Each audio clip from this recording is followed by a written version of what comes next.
welcome Joseph Gilgun, Ruth Negga, Graham McTavish. Hello. We're talking about Cassidy Tulip, and we're not supposed to say it, but let's all be honest. We know who he is, the Saint of Killers. All right, let's talk about Preacher, folks. The show is excellent. Now, I say that as a fan of the book. Were you guys familiar with the source material before you jumped on? We'll start with Graham. Yeah, I was like you. I was a huge fan of the books. I'd read them all when they first came out, and then I reread them. Yeah, so the opportunity to be in something like this was just a dream come true for me, really. Yeah, to be playing the Saint is something that I never ever imagined in my wildest dreams. So yeah. So for me, Tulip was sort of a new concept, and when I went back and read them, I did see that there was sort of differences. She's much more sort of proactive in our version, and she's less of a projection for other people's thoughts and feelings and emotions. And I think I just wanted to sort of update her a bit, you know.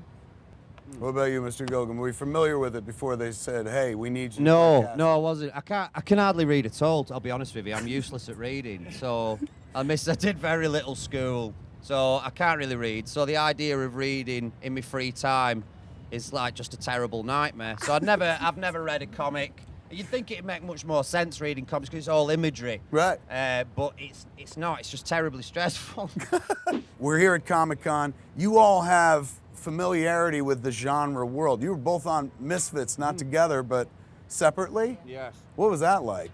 Disgraceful, really. Like like the writing, the acting, the days on set.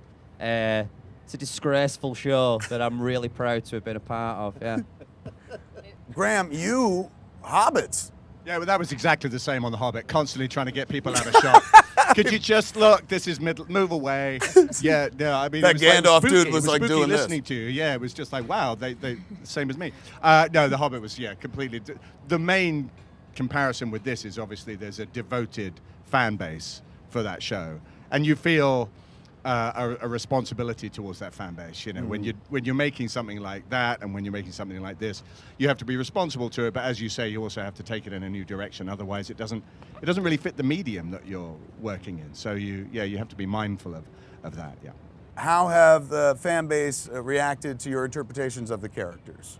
Overwhelmingly positive, I Yeah. think. I think that a lot of people have found Tulip and her sort of spark and vigor and energy refreshing, and sort of how tilted she is, and that she's allowed to be so. And I think female comic fans especially feel that. Let's talk about shooting season 1. Best moment for you, the highlight, and not just character stuff, or my character did this is a great scene for me, but the moment where you were like, I'm home. This is my tribe. I'm feeling it right here. My favourite moment, my standout moment, was when Tulip pushed me through the window and I landed on the van with my arse out. That was a terror. Like, John had to shave my arse. I've got 2 names on my arse. He had to cover it up with tattoos. I had to have a man. You have names on your ass? Yeah, dude. Like Thomas Turgoose and Andrew Shim. Why? 2 dudes' names on your ass? Yeah, man. What's that about? It's because I said if you'll pay for it, then I'll do it. And I figured your ass won't be so bad, man. But it really nips, dude. So that was my standout moment. That's when I realised I made it. Yeah.